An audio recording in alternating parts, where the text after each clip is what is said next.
one. Hello there, outliers. One great morning to you here today. My name is Niiamah Sean, and I'm so grateful that you're giving us an opportunity to come into your world.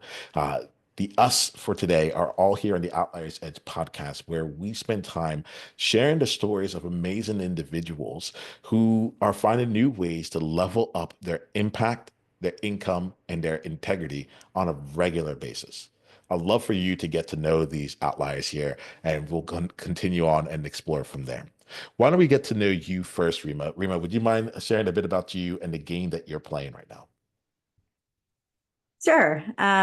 So I've been working in marketing and PR for over 20 years. And so I do that. I'm self-employed and I do that for a number of different clients. But a couple of years ago, I decided to start a podcast because I felt like everyone I know has something valuable to say, whether that was a doctor or a stay-at-home mom or whoever they were at whatever point in their life they're at. I just felt that they had insight to share. And so I started the podcast, and it'll be almost 5 years in January. Awesome here. Rima, would you mind letting us know what is the name of that podcast so we can Oh, yes, that would be helpful. Chatter and laughs. chatter and laughs? It's great to have you here, Rima. Thank you. Let's go to Mike and then Pritha. Well, I'm Mike Brown. I've been in the coaching business for quite some time, over 2 decades, and part of that includes coaching families, coaching people suffering with addiction, and all those good things. So I branched out and started my own business, Beyond Side Wellness Coaching. That way, I can help people with the health and wellness, and then whatever may be going on in their life.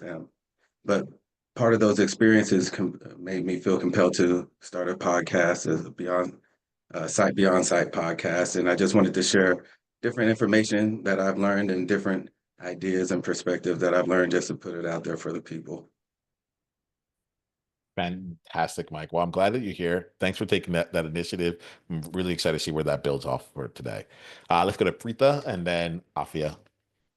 Hi, everyone. I'm Pritha, and thank you, Niiamah, for this opportunity. I started a podcast during the pandemic. I called it Mind-Blowingly Mundane because life was mind-blowing and mundane at the same time. And it was focusing on the little things that brought us joy during a hard time. And while I was doing that, this was also the time where I chose to be a stay-at-home mom for 12 years, prior to which I was working in HR and OD and had my degrees in organizational behavior and such for 15 years. So while I was on that gap doing that podcast, I felt what really drives people is their authenticity. And so now I have a practice in life coaching.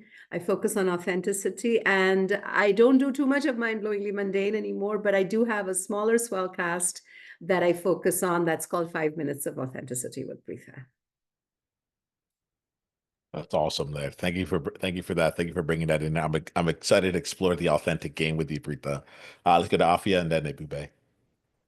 Hi, my name is Afia. My background, a little bit about my background. I started out in telecommunication, and I was a trainer for a huge company that basically worked in IT and technology, troubleshooting. And I realized that a lot of my peers and people in my background didn't were mostly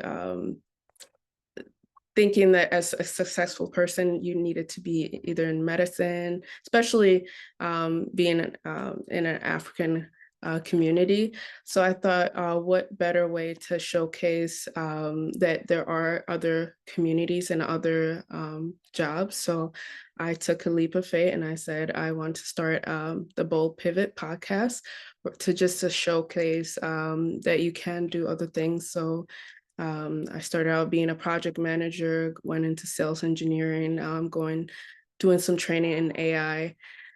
So I just want to kind of share my journey in the IT field. Oh, that's awesome that you're here. I think you're amongst a group of people who like lean into the bold pivot. So I'm excited to see how we continue to build off of that as the conversation goes. And Ebube, would you mind letting us know more about you and the game that you're currently playing? Okay, good evening, everyone. My name is Ebube. I'm a software engineer. I'm a web designer. So I currently own a farm. So where I train fishes. So I actually built a website for my farm. I actually won a grant, so I utilized the grant to like upgrade my business a little bit. Um, I built a hatchery where I produce these catfishes for people to buy them. Then apart from that, I also design websites for people. Like I freelance, so I design personal websites for people. So like after my web journey, I decided to create a web podcast. I said, okay, I wanted to like speak about some things I knew how to do. Currently, right now, I just created a YouTube channel where I teach where I teach web design, for people who want to learn how to design websites. So currently I'm making a course on Udemy as well. So these are like new projects I'm working on for now. So it's quite Love it. overwhelming. I love it. I love it. Like it's cool. It's cool spending time with y'all because what I see is that you keep yourselves on an ongoing journey of growth and development. And today we're going to explore that journey here. We're going to do it all together. Rima, I'm going to start off with you with this first question. I might ask a few other people this one as well. But let's start off with you, Rima. Uh, I want to get a sense of your growth journey, and one of the things that helps me understand it is about some of the beliefs that you had that actually had an up level with you as you continue to grow. So what's something that you used to believe that either you had to leave behind or even more interestingly, that you like looked at and said, oh, okay, for where we're going next, this needs to come along. So beliefs that I had that have come with me or that I've left behind. Sorry. That you've up leveled. So it could be the same belief, but you had to bring it up a level to actually allow you to play Okay. the way you want to. Okay. I would say that, I mean, I'm sure a lot of entrepreneurs will talk about this, but following your instinct and having like and taking action with that instinct and with that gut feeling. I always felt like, everybody I know has something valuable to say, but I thought that 20 years ago when I was thinking of starting a blog, and I never did that. So, fast forward when I was ready to really pull that plug and say, no, you know what? I'm going to do this. I'm going to start a podcast, not knowing anything about podcasting, which I'm sure many of us will say. I did it, but I didn't do it as a blog. I did it as a podcast because, the media has changed these days. And so I think that sometimes, for me anyway, the belief that like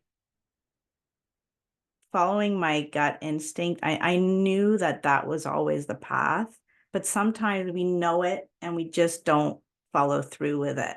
And I think that doing the podcast, I did follow through with it. So I don't know if that answers that question, but You know what? We're gonna call everything you say here. This goes for everyone. Everything you say answers the question, and if it doesn't, I'll ask it again. okay. There's a not so hidden secret amongst me here, which is like I do allow things to emerge in conversation, and sometimes I forget where the question actually came from, but it was perfect for the moment, and then whatever response you have is also perfect for that. You're getting Okay, things that great. pop up from there. Yeah. Or maybe I should put it this way. Just trust your instincts on this one, Rima. We're Hmm. good. We're good to go. Sounds Uh, good. Thank you, Mike. Let's go to you on this one. I'm going to ask you the same question here. Like, what is a belief that you had that like you needed to up level in order to play at the level you play right now? Well, growing up, I was under the assumption that I always had to be tough. I'm not the biggest guy in the world, and I was always athletic, played football, rough and tough sport.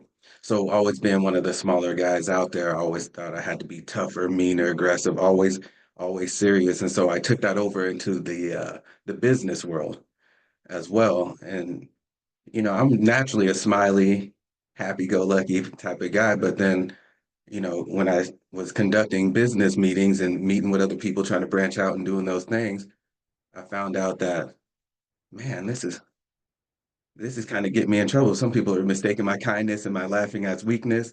And so it was me trying to find that medium. And then through life happening, I went through spells of being homeless, just different traumas that you've been through and different adversities that you face. I had my son young, got married young, got divorced young, and you start to find out, man, I don't always have to be up here with toughness. Toughness also comes from here as well.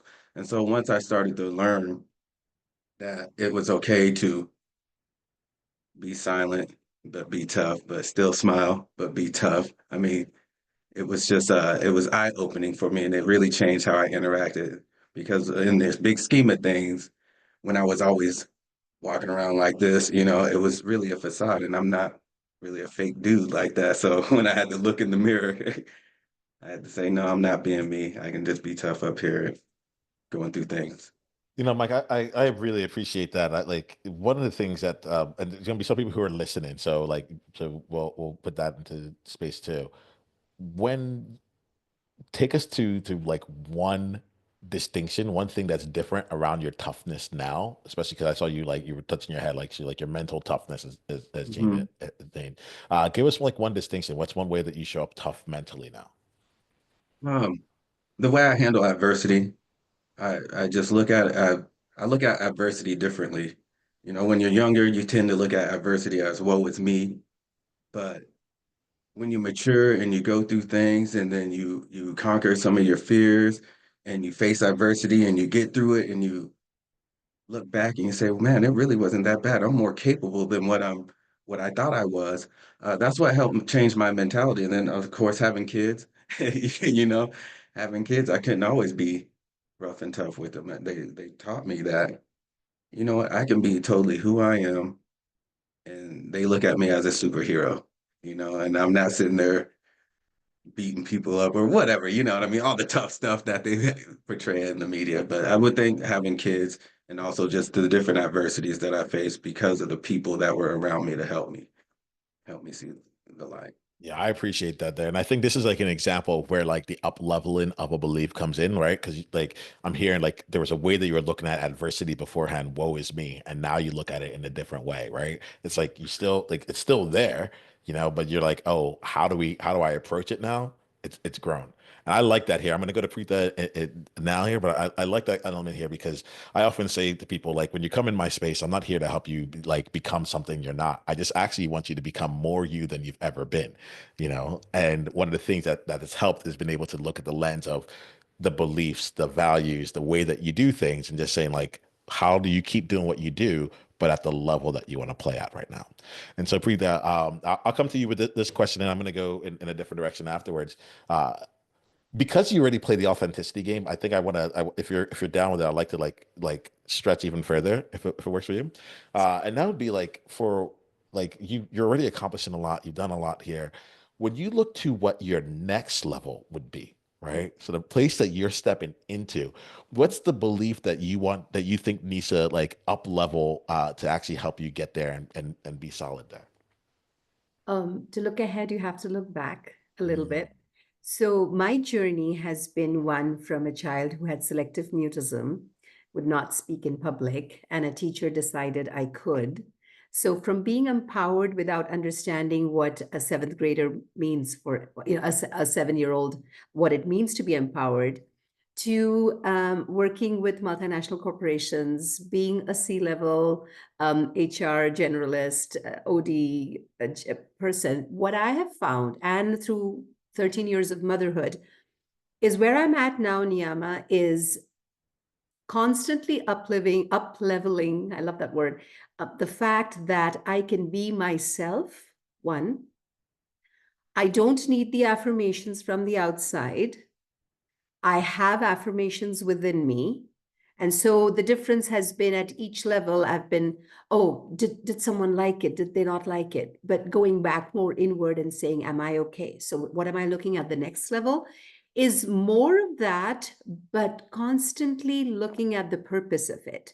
So the two words is change is very constant in my life. I've been through the Gulf War. I've been through PTSD. I've been through situations that make life changing. So I don't take tomorrow for granted. So when you say what tomorrow brings, I don't know.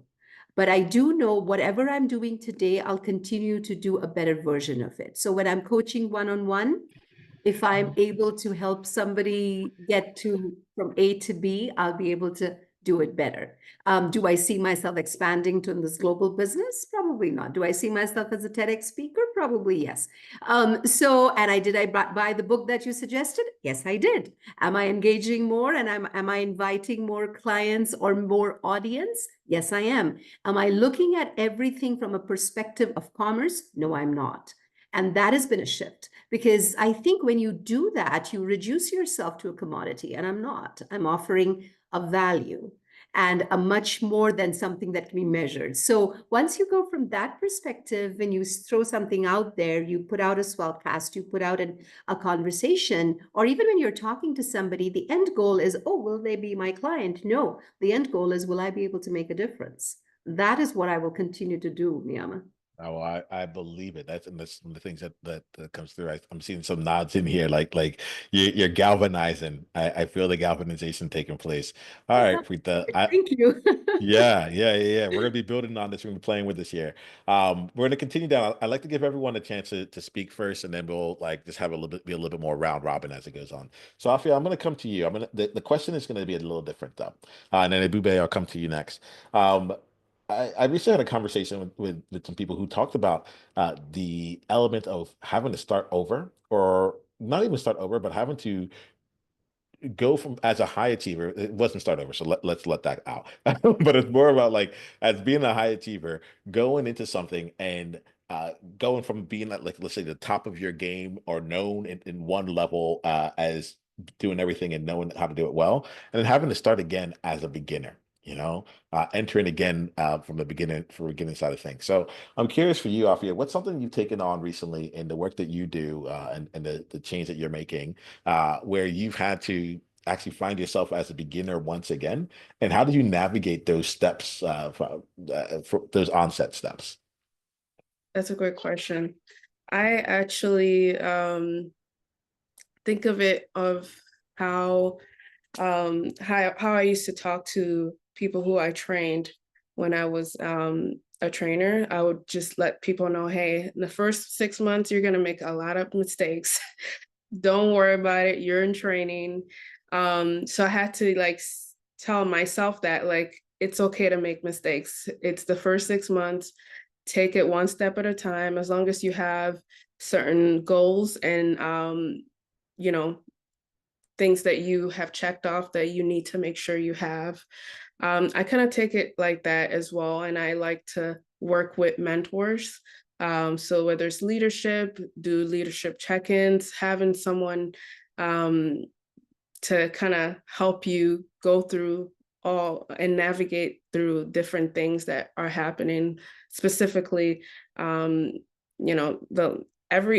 you have a new job, this will always happen. So for me, I love learning. I love knowing and discovering different things and challenging myself, but I also give myself a break and I'm like, you don't know nothing about this, so it's all right. And for me, I've definitely experienced that going from tech. I actually started out in accounting. I did 2 years of accounting and then went into a billing department, and that billing department transformed into a technical department. So I kind of fell into tech, not by choice, but it was like every 6 months, something was happening, something new was going on. And with technology, there's something new going on every time. So you can't be the expert at everything because something new is happening.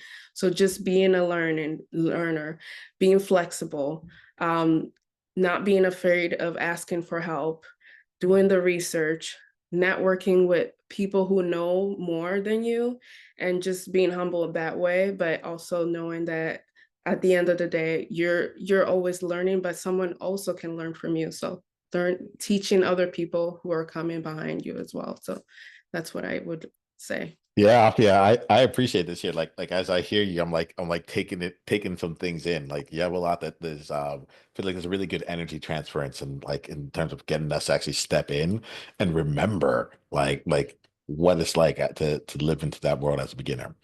I appreciate you. Ebube, we're going to come to you. The question right now is I want you to tell us about something right now where you have had to show up again as a beginner, and what are the things that you're doing in it?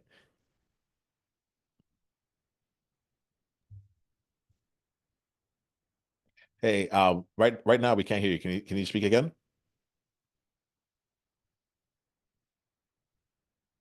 All right. So right where your sound still isn't coming through. I'm going to give you some time to change some of the modifications on that. I'm going to come over to you, Rima. Instead, I'm going to I like to like have the same question in real quick, and then I'm going to open it up for everyone here. But like tell me about something that you're doing right now. What's a project that you're taking on where you're like, even though you play a big game, you still feel like you might be a beginner right now.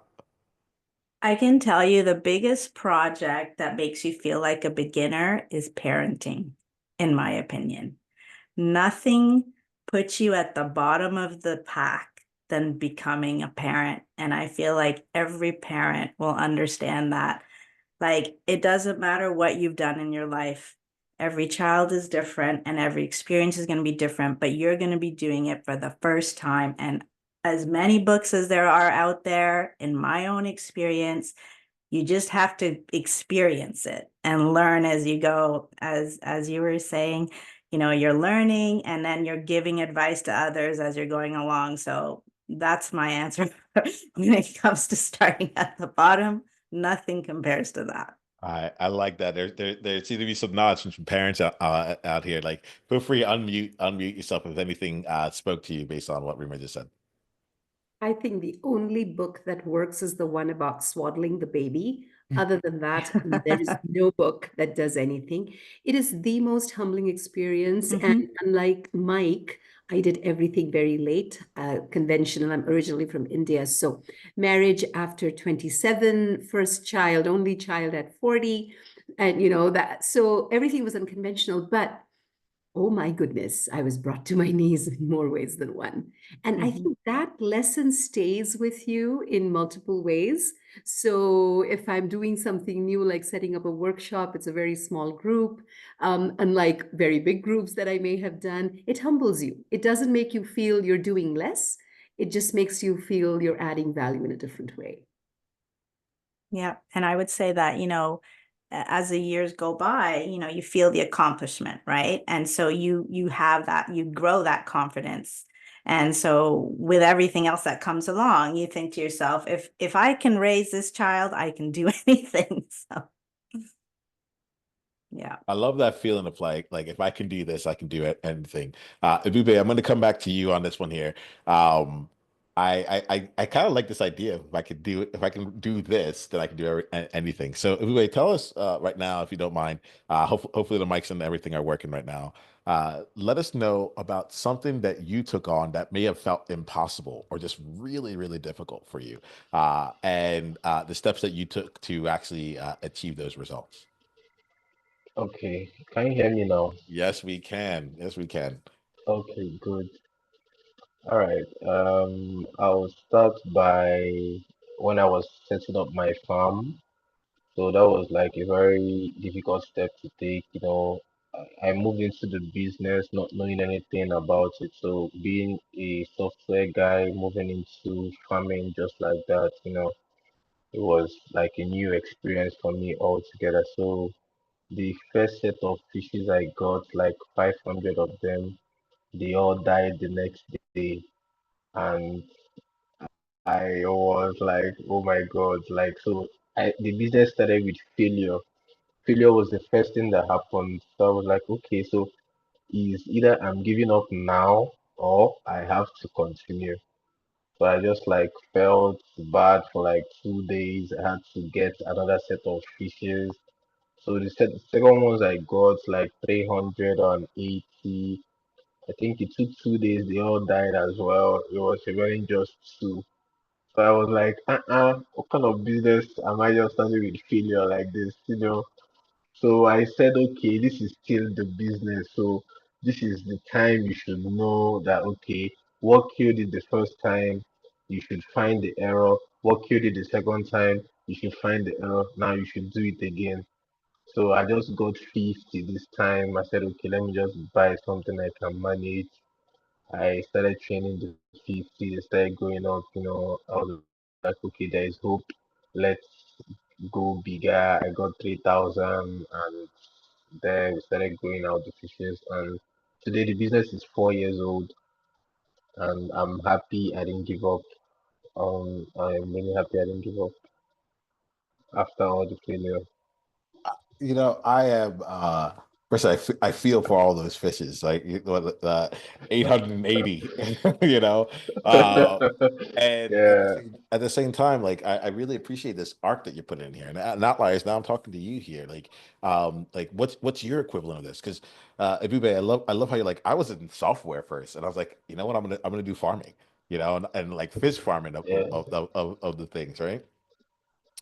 What's yeah, what's coming to me as you say this here is like some things I see is like the trends, right? You're like, all right, let me come in, let me do 500. Oh wait, that was a little bit too much. Let me try 380. You're like, all right, wait, actually, let me just take on a manageable size for me right now.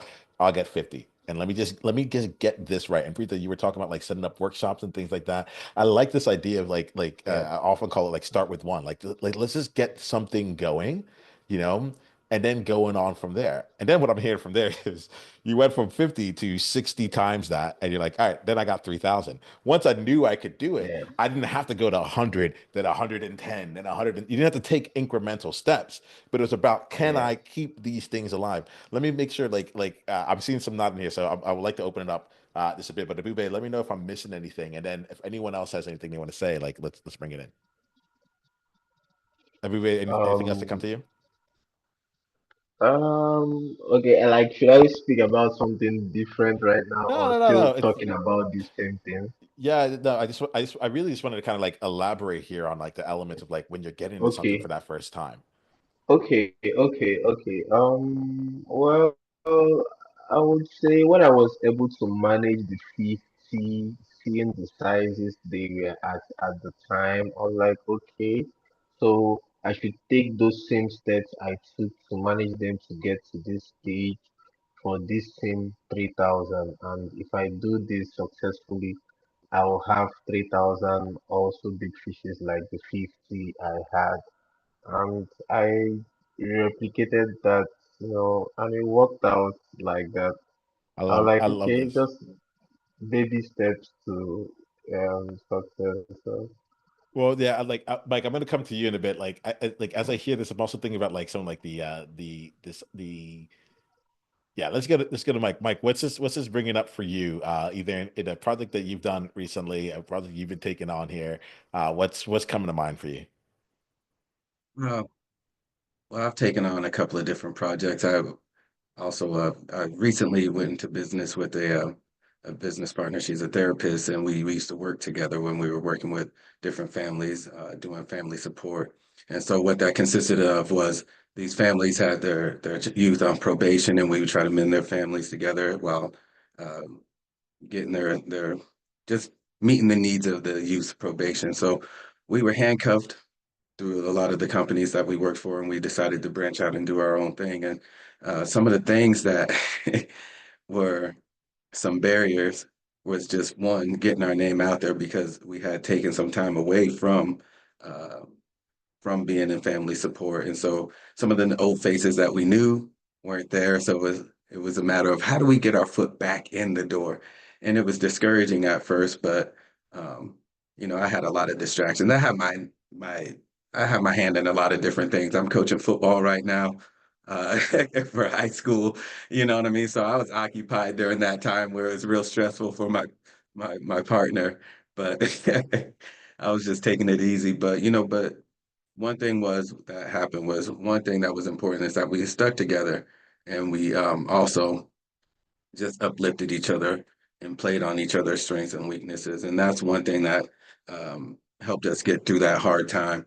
I know you could sit there and we could talk about, well, all this happened, all this, and we had the perfect model. No, it was just about keeping us motivated. When one of us was down and saying we wanted to quit, no, the other one, no, we planned this out years ago. It was time to go now. We're not quitting now just because we faced out a little bit of adversity. And so that was a big support for us, and that's what kept us going. And anyone else have anything else to bring in when it comes to getting something started from the first time, or maybe running straight into failure right at the very beginning?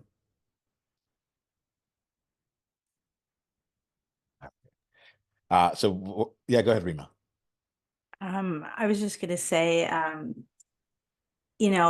anything that when we started, like even when I was starting the podcast, I feel like there was always going to be room for failure. That was always going to happen in the beginning stages. And when I look back at my first podcast and my second podcast, and as it went forward, the improvements that happened from there. And it's just like, if I was to critique my first podcast and make a decision then and there as to whether I want to move forward based on the quality and the listenership and all of that, I would never have moved forward and be here, still doing this 5 years later. And I just kept having to remind myself that all those little things can improve. And all I really wanted was to get a message across. And if I managed to get that message across to one person, then that's what mattered.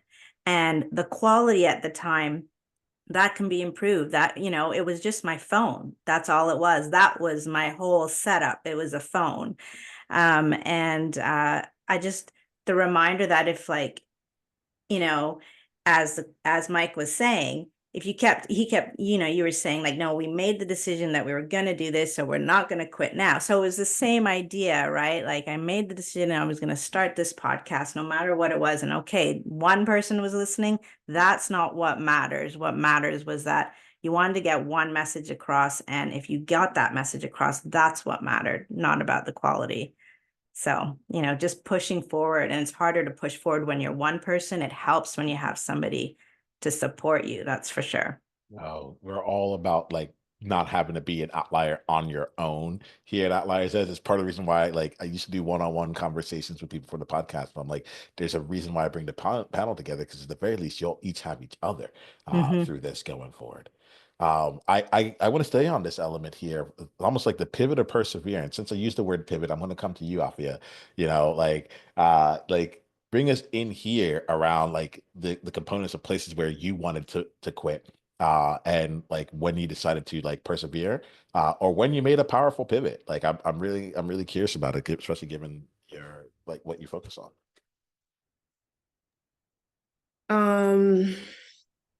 So essentially, a moment of time where I had to persevere instead of quit. Is that? Yeah, or and let's take it this. There was a time where you really, really, really wanted to quit, right? And I'm really curious about like if you chose to persevere, what got you through it and how you did that. Or if you decided to pivot, what did you actually learn through that? That's a great question. Well, I can definitely give an example of a project that I was working on for my job. Currently, I'm in operations, and there was a recall it was a $2.5 million recall on a specific piece of technology. And we basically, my team, I was put in charge, hired to basically contact all the customers, get the old piece of equipment and return it and exchange it for the new piece of equipment. Now, it is part of my job, but essentially I was put in to drive some change, because it was taking like the old team almost like 12 months to do something that should have taken 6 months with the proper channel. So it was there was a time where I was honestly, it was tough. It was difficult because I'm working with different vendors. There's delays. Some people, were not being accountable. So I had to push through, and honestly escalate it, ask for help anywhere I could go. Like, at first it was management team. The management team, they were not getting through anything. Then I had to go to the VP and then the CEO. I was like, we're going to go up as far as we can to get this through, because essentially my boss was like, if I can get this done, I can get a promotion. And it was kind of like a little bit a sweet incentive at the end of it, because she was like, come on, get this done for me. And I was like, okay, all right, I can work through this. So I think just being vulnerable enough to ask for help, because the older team they had the same resources. They just didn't tap into any of the resources. And I'm a believer in tapping into for help. Like, if you can't do it, okay, let's see the next person. Can you guide me to the next person? Maybe we can use ChatGPT to figure out certain things, like something. Like you gotta go from point A to B. And I don't like when people are sitting ducks. And for me, I like to drive change that way. So I think that was what was one of the hardest thing I've done the last few months.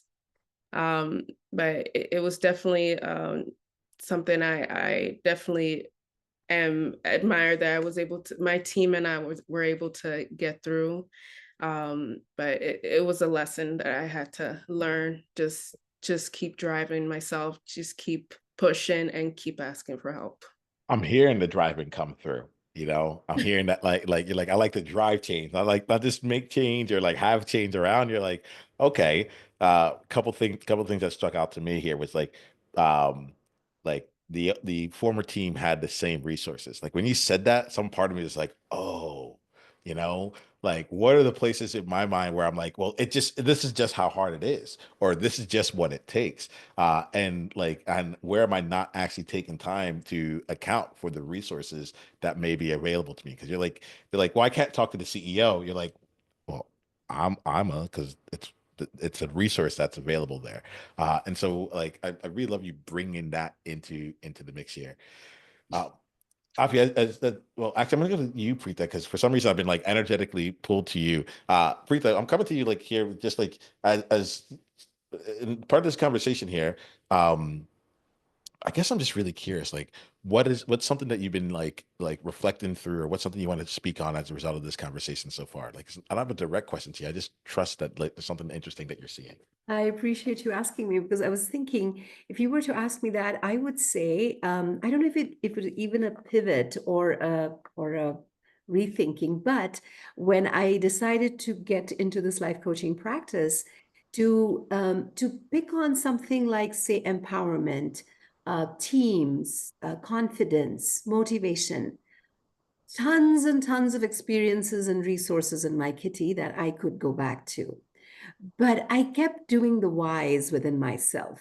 That why does a person hold themselves from being accountable, or hold themselves from being confident, or is not able to? And my answer, I really, really thought about this. It was authenticity. It's because who are they inside? What are they not? What are the questions are they not asking themselves? What are they not telling themselves? What are they afraid to talk about? So just making that decision of authenticity itself was a huge back and forth in my head.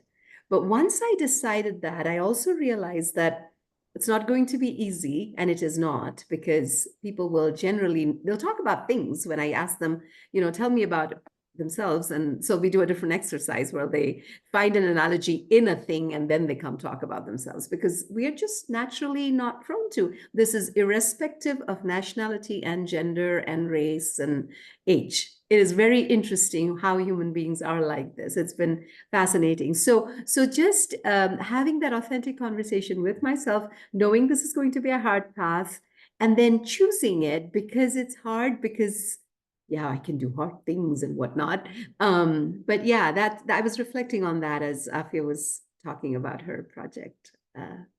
Well, Thing. I really appreciate that, and thanks for bringing that in, Preeta. Like, I like to ask these questions here because what we've been doing really is looking at like what is the real journey to continuing to keep growing, you know. And oftentimes I've heard someone say this, and I really like it. Something like, we need to be reminded more than we need to be taught. We need to be reminded more than we need to talk. And, we're going to start wrapping up this conversation here.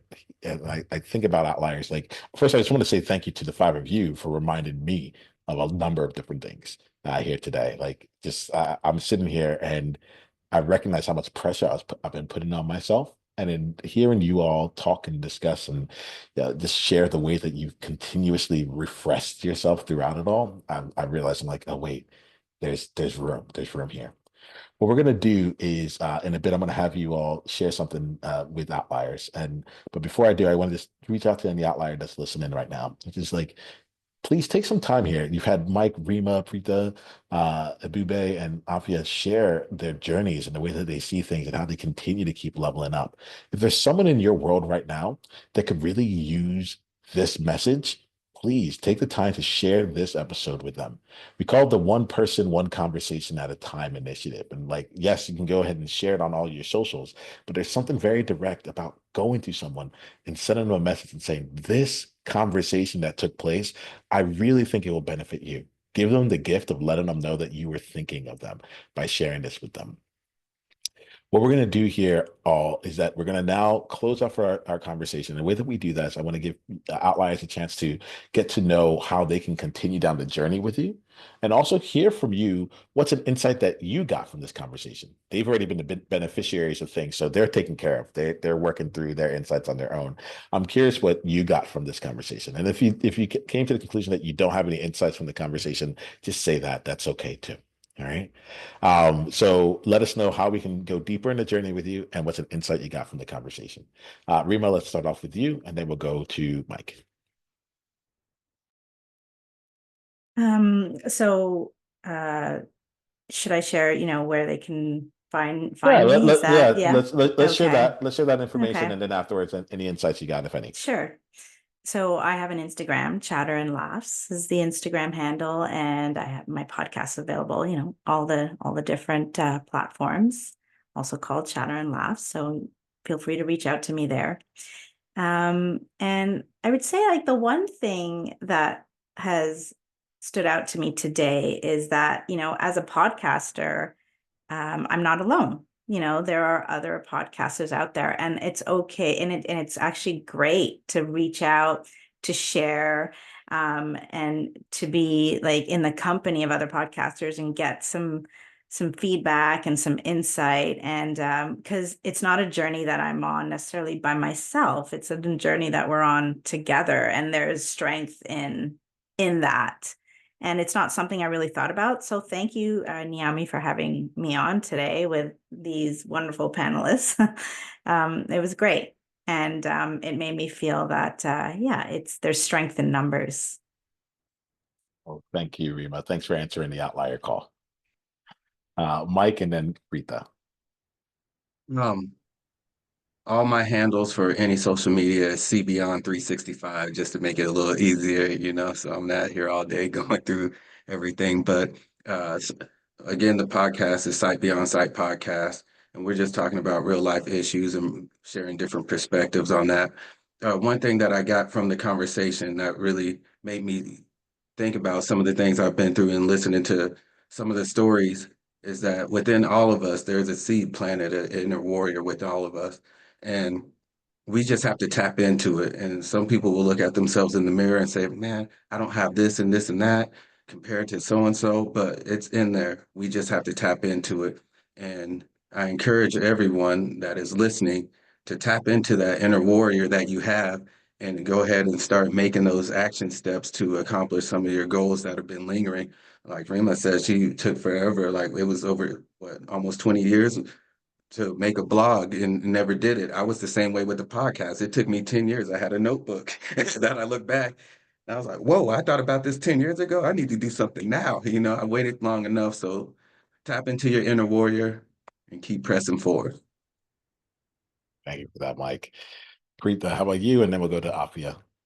As far as insights, just what Mike said, to know that we can, we can give up, but not do that. And to be in the presence of all of you today just reaffirms for me that I did the right thing to choose authenticity, because this was such an authentic, such a real, genuine conversation. And each of your stories also reaffirms, interestingly, that the reason I call my practice Be the Sequoia coaching, because sequoias grow tall, they live for thousands of years, and the reason they do that is because of their inner warrior, which is actually the inner core. The bark protects the core remains and continues to grow. So each of you provided me so much soul food to grow that. So my website is Be the Sequoia, bethesequoia.com. I'm available on Instagram and Facebook. Again, Be the Sequoia coaching in Instagram. But if you just type that up, it should show up. So thank you so much, Niiamah, for this opportunity. This was very beautiful space. Thank you. Thank you for being here. Thank you for contributing so much. Afia and then Ebube.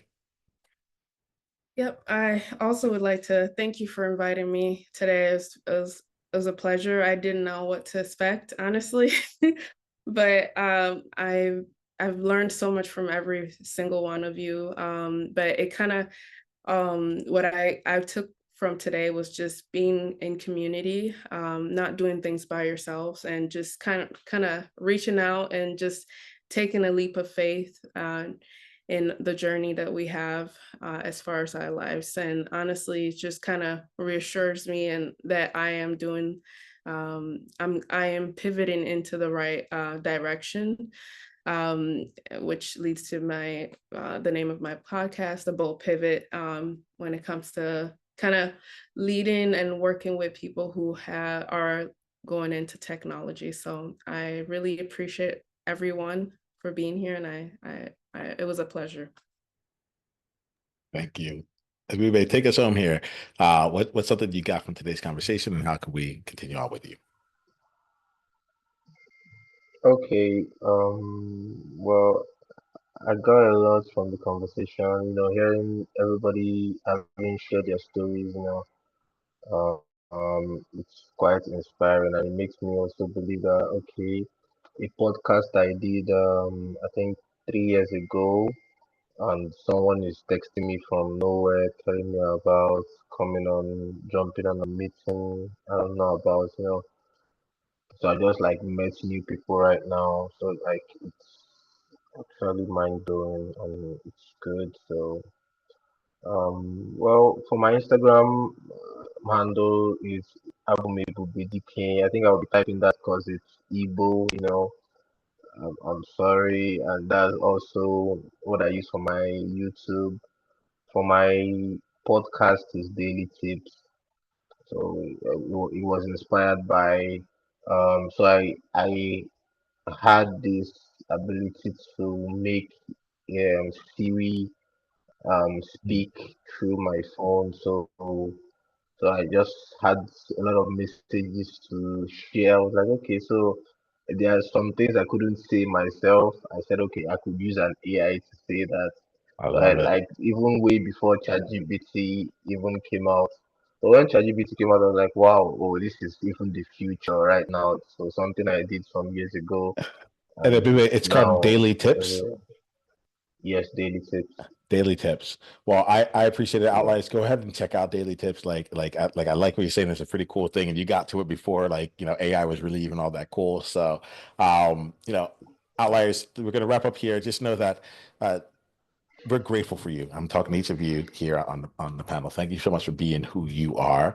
And Outliers, my message to you here is this: remember, Be you on purpose. Journey on.